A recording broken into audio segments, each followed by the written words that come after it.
নতুন দিল্লীৰ যন্তৰ মন্তৰত আমছুৱে এক প্ৰতিবাদী কাৰ্যসূচী আজি ৰূপায়ণ কৰিছে। অসমৰ পৰা আমছুৰ প্ৰতিনিধিসকলে প্ৰতিবাদী কাৰ্যসূচীত অংশগ্ৰহণ কৰিছে। বিভিন্ন বিষয়ক লৈ আচলতে তেওঁলোকে প্ৰতিবাদী কাৰ্যসূচী ৰূপায়ণ কৰিছে আৰু যিটো প্ৰধান বিষয় উচ্ছেদ, এই বিষয়টোক লৈ তেওঁলোকে অসমতো সৰব হোৱা দেখা পোৱা গৈছিল আৰু দিল্লীতো, দেশৰ ৰাজধানী দিল্লীতো এই বিষয় লৈ সদৌ অসম সংখ্যালঘু ছাত্ৰ ইউনিয়নে এক প্ৰতিবাদী কাৰ্যসূচী ৰূপায়ণ কৰিছে। সভাপতি ৰেজাউল কৰিম চৰকাৰ মোৰ সৈতে আছে। এই বিষয়টোক লৈ প্ৰধান বিষয় হৈছে উচ্ছেদ আৰু এই বিষয়টো লৈ অসমৰ লগতে আজি আপোনালোকে নতুন দিল্লীত, দেশৰ ৰাজধানীত আপোনালোকে প্ৰতিবাদী কাৰ্যসূচী ৰূপায়ণ কৰিছে। কি উদ্দেশ্য আছে আৰু এই প্ৰতিবাদী কাৰ্যসূচী ৰূপায়ণ কৰি ইয়াৰ পৰা কেন্দ্ৰীয় চৰকাৰ আৰু অসম চৰকাৰক কি বাৰ্তা দিব বিচাৰিছে? চাওক, আমি জীৱন আৰু সম্পত্তিৰ নিৰাপত্তা বিচাৰি আমি দিল্লীত আহিছোঁ। কেন্দ্ৰীয় চৰকাৰক এইটো বাৰ্তাই দিব বিচাৰিছোঁ যে আপুনি পতা মুখ্যমন্ত্ৰী, আপোনালোকে পতা মুখ্যমন্ত্ৰীয়ে অসমৰ ধৰ্মীয় সংখ্যালঘুসকলক টাৰ্গেট কৰি উচ্ছেদৰ নামত আৰু পুছবেগৰ নামত এটা গাজা সদৃশ আৰু পেলেষ্টাইন সদৃশ যি মানুহ যেনেকৈ জীয়াই আছে তেনেকুৱা এটা পৰিৱেশত ৰাখিব বিচাৰিছে, যিটো ভাৰতবৰ্ষৰ কাৰণে, অসমৰ কাৰণে ভাল লক্ষণ নহয়। ভাৰতবৰ্ষৰ প্ৰতিজন মানুহে যেতিয়া উন্নয়নৰ শিখৰত যাব, ভাৰতবৰ্ষৰ প্ৰতিজন মানুহ, অসমৰ প্ৰতিজন মানুহ যেতিয়া উন্নয়নৰ শিখৰত যাব, তেতিয়া দেশ বা ৰাজ্যখন আগুৱাই যায়। কিন্তু হিমন্ত বিশ্ব শৰ্মা ডাঙৰীয়া তেওঁৰ নিজৰ প্ৰতিশ্ৰুতি পালন কৰিব পৰা নাই। তেওঁ 26ৰ নিৰ্বাচনী বৈতৰণি পাৰ হ'ব নাই, এইটোৰ আকাংক্ষা। আদানীক সন্তুষ্ট কৰিবৰ কাৰণে, আদানী জাতি মাটি ভেটিৰ মানুহ কেতিয়া হ'ল সেইটো আমি এতিয়ালৈকে বুজি পোৱাই থকা নাই। আচলতে এইবিলাকক সন্তুষ্ট কৰিবৰ কাৰণে আৰু তেওঁ অসমৰ বৃহত্তৰ জাতি গঠন প্ৰক্ৰিয়াটো ভাঙন কৰি কেৱল মাত্ৰ হিন্দু আৰু মুছলমান অসমত থাকক, অসমীয়া নাথাকক, এই কামটো কৰিবৰ কাৰণে অসমৰ ধৰ্মীয় সংখ্যালঘুসকলক টাৰ্গেট কৰি লৈ আজি যুগ যুগ ধৰি আজি বিভিন্ন চৰকাৰী ভূমিত বসবাস কৰা গৰাখহনীয়া পীড়িত, আজি ব্ৰহ্মপুত্ৰ আৰু ইয়াৰ উপনৈৰ প্ৰায় 30 লাখ মানুহ বেঘৰ হৈ আছে। আজিলৈকে মাটিৰ পট্টা নিদিলে। আজি কংগ্ৰেছৰ দিনতো দিয়া নাই, কংগ্ৰেছেও আমাৰ লগত অন্যায় কৰি গ'ল। কিন্তু মুখ্যমন্ত্ৰী ডাঙৰীয়াই যেতিয়া পৰিৱৰ্তন কৰিলে মানুহ চৰকাৰ, তেওঁ বসুন্ধৰা 1, 2, 3, 4 আনিলে। যদি চৰকাৰী জমিন খালী কৰিব লগা আছিল, তেনেহ'লে এই ভূমিহীন যুগ যুগ ধৰি 70-80 বছৰ ধৰি বসবাস কৰা মানুহখিনিক তেওঁ বসুন্ধৰাত মাটি দি তেওঁলোকক আগতীয়াকৈ ব্যৱস্থা ল'ব লাগিছিল। কিন্তু সেইটো নকৰি তেওঁ RSSক সন্তুষ্ট কৰিবৰ কাৰণে, দিল্লীক সন্তুষ্ট কৰিবৰ কাৰণে, তেওঁ উজনি নামনিৰ সংখ্যাগুৰু মানুহক সন্তুষ্ট কৰিবৰ কাৰণে ধৰ্মীয় সংখ্যালঘুসকলক বলডুজাৰ দি মাৰি তেওঁ আত্মহত্যা কৰিবলৈ বাধ্য কৰাই 7,000তকৈ অধিক ছাত্ৰ ছাত্ৰীক শিক্ষাৰ পৰা বঞ্চিত কৰি আজি বিদ্যাৰ পৰা আৰম্ভ কৰি মানুহক ৰাজপথত উলিয়াই দি অত্যাচাৰ কৰি তেওঁ তেওঁৰ নিজৰ ভৱিষ্যত সুৰক্ষিত কৰিব ৰাখিব বিচাৰিছে। গতিকে এইটো আমি তীব্ৰ বিৰোধিতা কৰিছোঁ। আমাৰ স্পষ্ট কথা, ভূমিহীন মানুহে ভূমি পাব লাগিব, যিসকলক উচ্ছেদ কৰিছে তেওঁলোক সংস্থাপিত হ'ব লাগিব আৰু চৰকাৰী মাটি যদি কোনোবা আছে তেওঁলোক সন্তুষ্ট নকৰি অসমৰ নাগৰিক সন্তুষ্ট কৰিবৰ কাৰণে মুখ্যমন্ত্ৰীক আহ্বান জনাইছোঁ।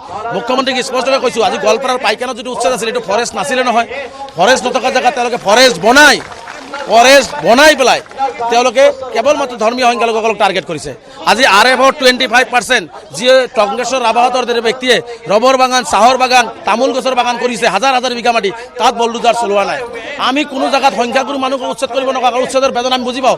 কিন্তু সোণাইৰূপা অভয়াৰণ্যটোতো আজি 40,000 মানুহ সংস্থাপিত অশোক সিংহালে কৰিলে, তাৰোতো উত্তৰ মুখ্যমন্ত্ৰীৰ হাতত নাই। কোনে কিমান মাটি দখল কৰিছে? ৰেজাউল্লাহ, মুখ্যমন্ত্ৰীয়ে কৈছে এয়া লেণ্ড জেহাদ আৰু চৰকাৰী মাটিত তেওঁলোকে কব্জা কৰি থকাৰ বাবে তেওঁলোকক উচ্ছেদ কৰা হৈছে আৰু এয়া লেণ্ড জেহাদ বুলি এখন সংবাদমেলত কৈছে। আৰু বহু চৰকাৰী আচলতে মন্ত্ৰীয়ে হওক বা চৰকাৰখনৰ বহু নেতাই কৈছে যে আমছুৱে বিপথে পৰিচালিত কৰিছে। আমছুৱে বিপথে পৰিচালনা কৰা নাই। লেণ্ড জেহাদ তই কোৱাৰ আগতে যিখিনি মানুহ ভূমিহীন, প্ৰকৃত ভূমিহীন, গৰাখহনীয়া পীড়িত, তেওঁলোকক মাটি দিলে দেখোন হৈ যায়, আপত্তি কিয়? মুখ্যমন্ত্ৰী সেইটো কিয় নকৰে? মুখ্যমন্ত্ৰী যদি লেণ্ড কোনোবাই একোপাই কৰি ৰাখিব বিচাৰিছে, তাৰ আগতে মুখ্যমন্ত্ৰী সেইসকল ভূমিহীন মানুহ বুলি প্ৰমাণ কৰি তেওঁলোকক লেণ্ড দি দিয়ক, পাট্টা দি দিয়ক, তেওঁলোকক সংস্থাপন দি দিয়ক, হৈ গ'ল। কোনেও লেণ্ড জেহাদ নকৰে। মুখ্যমন্ত্ৰী সেই কামটো কিয় নকৰে? মুখ্যমন্ত্ৰী ডাঙৰীয়াৰ হয়ে বায়ে থকা মন্ত্ৰী সতীৰ্থ বিজেপিৰ নেতাসকলে হাজাৰ হাজাৰ বিঘা মাটি ক্ৰয় কৰিব, তাত মুখ্যমন্ত্ৰী ডাঙৰীয়া বলডুজাৰ নচলিব। আৰু যিসকল প্ৰকৃততে ভাৰতীয় নাগৰিক, অসমৰ বাসিন্দা, তেওঁলোকৰ ভূমিহীন, তেওঁলোকক ভূমি দিয়াত আপত্তি কিয়? আজি মুখ্যমন্ত্ৰী ডাঙৰীয়াকে 5খন ৰাজ্যৰ ভিতৰত লৈ যাম, সেউজীয়া অসম আমি বনাম, একফালেদি মানুহ নাখাই থাকিব, একফালেদি বলডুজাৰৰ অত্যাচাৰ মানুহ ৰক্তাক্ত হ'ব, মানুহ আত্মহত্যা কৰিব, একফালেদি আপুনি সেউজীয়া অসম কৰিব চেষ্টা কৰিব, সেইটো অসম হ'ব নেকি? গতিকে তেনেকুৱা অসম নাই। মুখ্যমন্ত্ৰীৰ টাৰ্গেটটোৱে হৈছে সস্তীয়া প্ৰচাৰ, ভাৰতবৰ্ষৰ ভিতৰত তেওঁ 1 নম্বৰ মুখ্যমন্ত্ৰী হ'ব, মুছলমানক অত্যাচাৰ কৰাৰ এইটো দেখুওৱা। আৰু মই মুখ্যমন্ত্ৰী ডাঙৰীয়াক স্পষ্টকৈ কৈছোঁ, আপোনাৰ নাম কলা আখৰেৰে লিখা থাকিব ইতিহাসত। আপুনি মানুহক এনেকুৱা ধৰণে যাযাবৰী জীৱন যাপন কৰি মৃত্যুৰ মুখলৈ ঠেলি দিয়া এটা হিটলাৰী দানৱীয় কায়দাৰ মুখ্যমন্ত্ৰী, এই কথাটো কিন্তু মুখ্যমন্ত্ৰী ডাঙৰীয়াৰ ইতিহাসত লিখা থাকে, ভাল আখৰেৰে লিখা নাথাকে। গতিকে মই মুখ্যমন্ত্ৰী ডাঙৰীয়াক পুনৰবাৰ আপোনাৰ এই সিদ্ধান্ত পৰিহাৰ কৰি অসমৰ ৰাইজক, অসমৰ ভূমিহীন ৰাইজক ন্যায়, নিৰাপত্তা আৰু সংস্থাপনৰ ব্যৱস্থা গ্ৰহণ কৰক। ধন্যবাদ জনাইছোঁ। এয়া প্ৰতিবাদী কাৰ্যসূচীৰ পৰা আমি পৰিৱেশ দেখাবলৈ বিচাৰিছোঁ। এয়া দিল্লীত মিন্নাতুল ইছলামো আছে, আমছুৰ সাধাৰণ সম্পাদক মিন্নাতুল ইছলাম।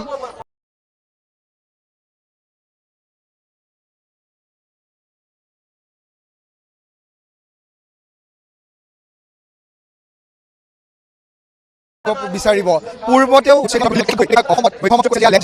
আৰু চৰকাৰৰ ভূমিত তেওঁলোকে দখল কৰাৰ বাবে তেওঁলোকক উচ্ছেদ কৰা হৈছে। আমি ৰাজ্য চৰকাৰ মাননীয় মুখ্যমন্ত্ৰী ডক্টৰ হিমন্ত বিশ্ব শৰ্মা ডাঙৰীয়াৰ যিটো কথাৰ আমি প্ৰত্যাহ্বানটো গ্ৰহণ কৰিছোঁ। চৰকাৰে ৰাজ্যখনত কোনে কিমান অবৈধভাৱে বেদখল কৰি আছে এখন শ্বেতপত্ৰ প্ৰকাশ কৰক। শ্বেতপত্ৰ প্ৰকাশ কৰাৰ লগে লগে চব স্পষ্ট হৈ যাব। মুখ্যমন্ত্ৰী সঁচা নে নে দল সংগঠন সঁচা, যিয়ে অবৈধভাৱে মাটি দখল কৰিছে সঁচাটো স্পষ্ট হৈ যাব। কিন্তু গণতান্ত্ৰিকভাৱে নিৰ্বাচিত ৰাজ্য চৰকাৰখনে যিটো চৰিত্ৰ, এই চৰিত্ৰখন চৰকাৰে ধৰি থকা নাকে স্পষ্ট হৈছে। বিশেষকৈ ৰাজ্যৰ মাননীয় মুখ্যমন্ত্ৰী ডক্টৰ হিমন্ত বিশ্ব শৰ্মা ডাঙৰীয়া 2026 যিখন চকী, মুখ্যমন্ত্ৰী যিখন চকীখন তেখেতৰ অলপ খুলুক ধুলুক হৈছে। যিকোনো সময়ত তেখেতৰ চকীখন পৰি যাব পাৰে। তেওঁ চকী ধৰি ৰাখিবৰ কাৰণে অসমৰ সংখ্যালঘু মুছলমানসকলক তেওঁ এটা টাৰ্গেট কৰি লৈছে, যিটো কোনো কাৰণে কেতিয়াও সহ্যকৰ নহয়। আমি আপোনালোকৰ জৰিয়তে পুনৰ এটা স্পষ্ট কৰি গৈছোঁ, আমছু কিন্তু উচ্ছেদ বিৰোধী নহয় দেই। এই কথাটো আকৌ স্পষ্ট কৰিছোঁ, আমছু উচ্ছেদ বিৰোধী। আমছুৱে কৈছে বাছি বাছি অসাংবিধানিক অগণতান্ত্ৰিক উচ্ছেদ আমছুৱে বিৰোধ কৰিব। চৰকাৰখনৰ যিবিলাক যিটো উচ্ছেদৰ নামত যিটো মানুহৰ প্ৰতি অত্যাচাৰ কৰিছে, ইয়াত আমাৰ বিভিন্ন ধৰণৰ প্ৰশ্ন আছে। আমি ইয়াত কৈছোঁ, আমি চৰকাৰৰ ভূমিলৈকে ভূমি লৈ লওক। চৰকাৰে ভূমি ল'ব, যিখন জিলাত ল'ব সেইখন জিলাত যে ভূমি উচ্ছেদ কৰিছে তাত কিবা পৰিকল্পনা চৰকাৰ আছেনে? কিন্তু আমি পৰিকল্পনা দেখি নাই। এই দুখীয়া দৰিদ্ৰ যিটো ভূমি, এই ভূমি তেওঁলোকৰ পেটৰ পৰা কাঢ়ি দিছে, কিন্তু এই পুঁজিপতি মুখ্যমন্ত্ৰী অতি ঘনিষ্ঠ লগোৱা দেখিছোঁ এই ভূমি তেওঁলোকৰ পেটত দিব চেষ্টা কৰিছে। নহ'লে আমি কোনো পৰিকল্পনা দেখা নাই। কিন্তু আপোনালোকৰ লগত এটা কথা, মাননীয় মুখ্যমন্ত্ৰী ডাঙৰীয়া অসমৰ সংখ্যালঘু মানুহখিনিক, অসমৰ সংখ্যাগুৰু মানুহখিনিৰ ওচৰত অপৰাধী সবদাবৰ কাৰণে তেওঁ অহৰহতা সৃষ্টি কৰিছে, যিটো অসমৰ অনাগতৰ ভৱিষ্যতৰ কাৰণে যথেষ্ট বেয়া হ'ব গৈছে। আমি এইটো দায়িত্বশীল ছাত্ৰ সংগঠনে আমি এইটো কথা বুজাইছোঁ, এই ক্ষেত্ৰত যদি অসমৰ সংখ্যালঘু মানুহে অবৈধভাৱে ভূমি দখল কৰিছে তাত সকলোৱে কওক, আমাক ক'ব লাগে। কিন্তু সেই মানুহজনো চাওক, যদি সেইজন মানুহ ভাৰতীয় হয়, সেই সময়ত যে 1950 চনৰ পৰা আজিৰ দিনলৈকে যে 4.27% ভূমি ব্ৰহ্মপুত্ৰ আৰু উপনৈত যে জাহ গ'ল, এই কথাটো ৰাজ্য চৰকাৰৰ ওচৰত খবৰটো তথ্য আছে নাই? এই মানুহবিলাক ক'ৰ হয় এই কথাটো বিচাৰ কৰিব লাগিব। অন্য বস্ত্ৰ বাসস্থানৰ যিটো মৌলিক অধিকাৰ তাক দিয়া সুৰক্ষিত কাৰ ৰাজ্যখনৰ নিৰ্বাচিত চৰকাৰখনৰ হয়। চৰকাৰ তাকে জানো কৈছে নাই? ভাৰত যিহেতু অসমত এটা শক্তিশালী পৰীক্ষা হৈছে, ৰাষ্ট্ৰীয় নাগৰিকপঞ্জী এটা পৰীক্ষা আছে, আৰু পৰীক্ষাৰ ফলাফলটো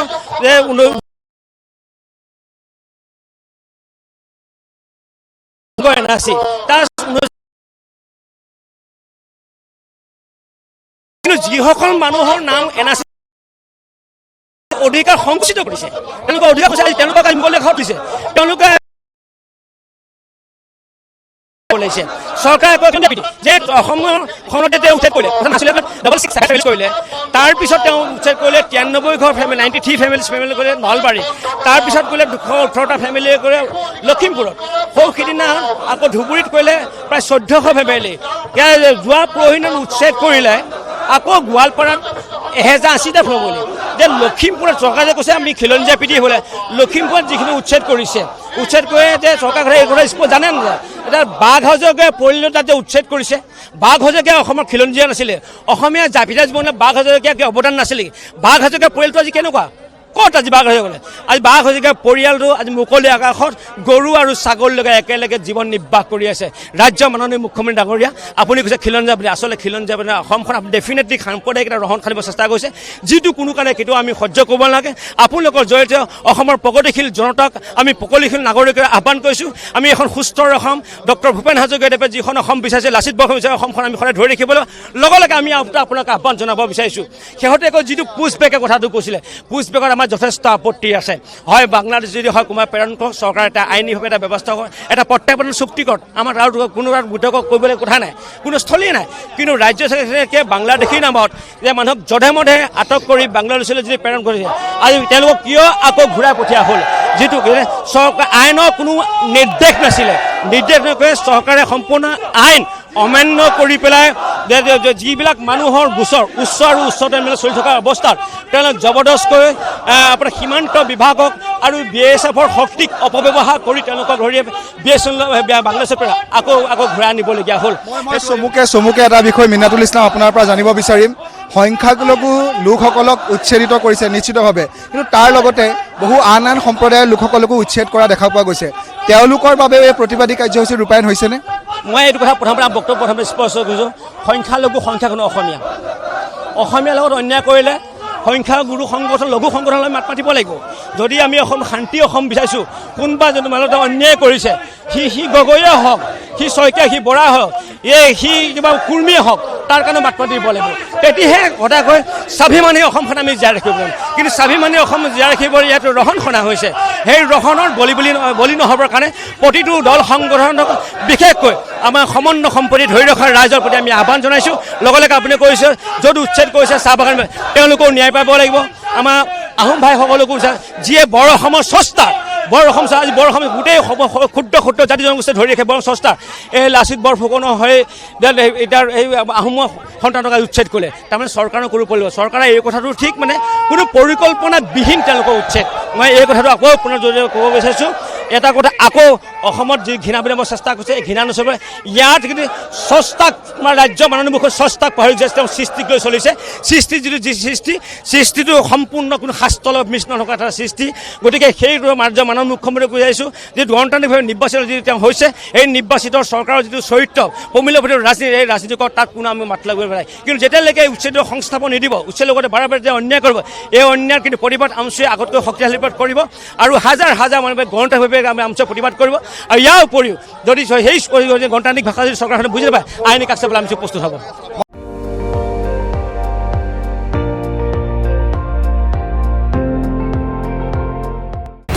আপুনি চাই আছে ND24, সৰ্বশ্ৰেষ্ঠ নহয় সৰ্বোত্তমৰ দৌৰ।